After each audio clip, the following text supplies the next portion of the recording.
Family and fellow soldiers, I'm the professor, and this is the moment of truth. I do want to get into something real quick. On a serious note, you know, last week I brought up the stuff about Jerry Jones. And Jerry Jones being a 14-year-old or 15-year-old, depending on which report you believe, and how he was in North Little Rock High School. The picture. Yeah, the picture, right? And there have been a lot of people that have been misconstruing my message, talking about I'm coming to Jerry Jones' defense.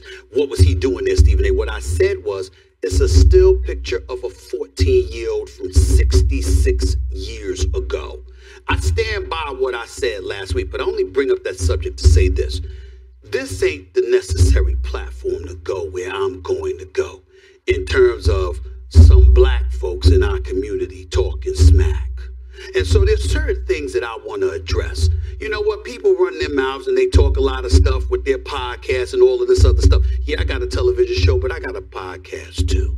And I'm going to address this on my Wednesday podcast. And all I'm going to say is it's black on black. And you know what? I don't even know what white folks need to be listening with the stuff that I'm going to say about. For anyone who's ever wondered if these clowns you see on white media, cable, or the networks know about the black media, this was your answer.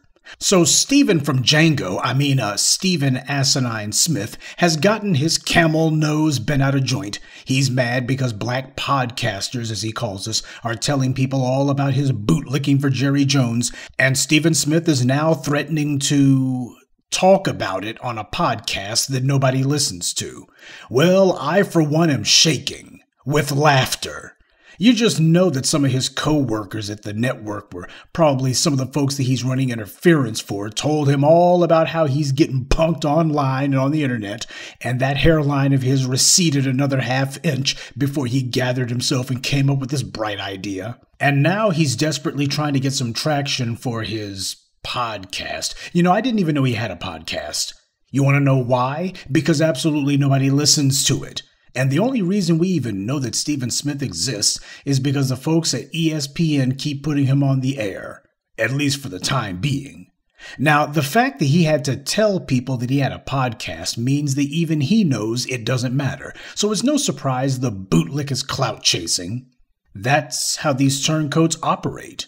When they realize that they failed to achieve legitimacy, they instead spend their time attacking the people who are legitimate. It just goes to show these bootlicks are in their own little world. They've taken refuge inside their own little white media bubble, and they furnish that white media bubble with all kinds of phony narratives and lies. But we pierce that bubble, and we see that Stephen Smith is seething over it. Oh yes, the cope is real. Stephen Smith has been getting away with saying all sorts of garbage for the longest time, but this time what happened was he got dragged. He's getting dragged all over the joint, and now he's mad. But it just goes to show these guys, they don't have any new plays in the playbook. It's always the same thing. He's going to be attacking the very black grassroots who lit him up. You know, the last white media butt kisser who called themselves attacking the new voices of black media was Tiffany Cross, and I think we all know how that worked out for her. But of course, Stephen Smith has one big advantage in the bootlicking game that Tiffany Cross didn't have. He knows better than to talk badly about Fox News. He understands that he cannot afford to snap at the wrong people, no matter who they are or no matter what they've said or done against him. Stephen Smith made that decision within himself a long time ago, that he simply wouldn't say anything against white power. He made a decision within himself a long time ago that he would swallow whatever amount of crap he had to just to keep getting that check. I guess in his mind, this is what qualifies as playing the game. I especially like the part of his little diatribe where he claimed that he didn't know if white people needed to be listening to the stuff that he was going to be saying. Stephen Smith has spent his entire adult life twisting that forked tongue of his in knots, trying to appeal to a non-black audience. So who is he trying to fool? Of course he wants white people to hear him defend Jerry Jones and attack black people for daring to call that geriatric wrinkled old racist out on his racism. That's the reason why he was getting all profane on his little ESPN sideshow.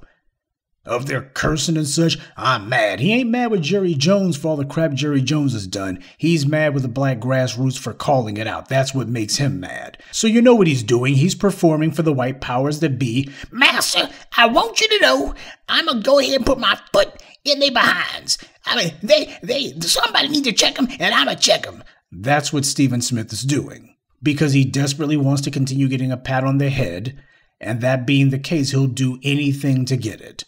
I mean, what possible sense does it make for him to say that he doesn't know if white people ought to be listening to what he's going to be saying? And then he announces in the very next breath he's going to be doing a podcast about it.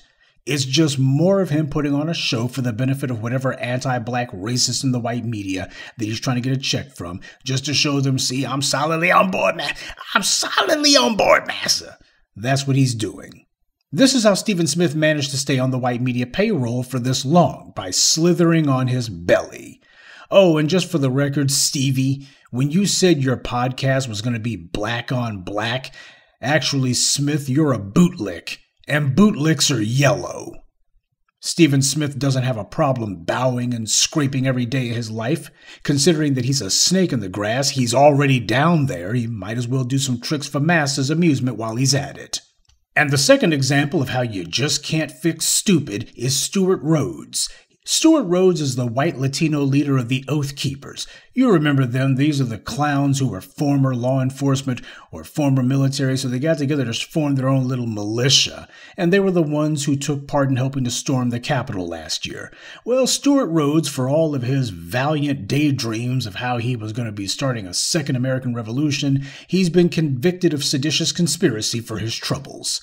And the white media says he's looking at 20 years. I think we all know the judge isn't about to throw the book at him, but he's certainly going to have to do a few years in the can, because what's going on right now happens to be an ethno-political exercise in solidarity. This is about sending a message to the irregular forces of white supremacy. The dog bit the hand of its master, and now they're giving the mangy mutt a smack across the nose with a rolled-up newspaper. Stewart Rhodes, for the record, is half Latino on his mother's side. His mother is Mexican. And I don't mean a white Blanco Mexican like, say, Vicente Fox or Canelo Alvarez. In the case of Stewart Rhodes, his mother was a mestizo Mexican. And as I and others have pointed out to you before, Rhodes is not alone. One of the most notorious anti-Semites in America is Nick Fuentes, another white Latino. The silence from the Hispanic community about these two men is deafening. Before it's all over, though, don't be surprised if Enrique Tarrio, the former leader of the Proud Boys, winds up getting more years in prison than Stewart Rhodes. And just for the record, every so often we get some fools in the comment section or some clowns who call into people's podcasts with pure agent talk. People calling in, talking about guns and taking action and saying, so when we gonna do something, wink, wink, nudge, nudge. You can practically see the U.S. attorneys or the DAs taking notes. This is agent talk, agent behavior. And those are just the governmental white supremacists who pull that mess. Black people above all others. We got to keep other folks out of our business. Recognize when someone's trying to set us up. Neither I nor anyone else within these new black media spaces have ever advocated for any sort of law breaking or any sort of violence or any sort of we're going to be doing this, that, and a third. We don't roll like that. You know, there's a lot of bad actors and enemy agents out there who would just love it if the new voices of black media allowed ourselves to say something stupid so they could come at us. And there happen to be also a bunch of other agents and trolls and lurkers who would love it if we gave them a peek behind the curtain. And we're not doing that. Stewart Rhodes was more interested in letting everyone know how far he would go to protect his white privilege, and as a result, he talked himself right into a prison cell. See, this is where we see the best similarities between Stephen Smith and Stewart Rhodes. Because they both work for white power, and white power operates the same way, whether it's with the regular or irregular forces, whether it's with their operatives online or in a network studio.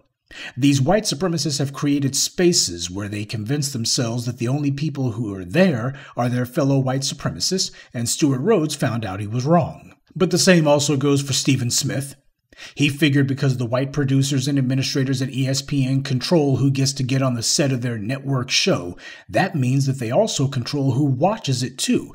Nobody's allowed to speak without their permission. And Smith found out that he doesn't control that, and now he's trying to save his pride because the black grassroots lit him up.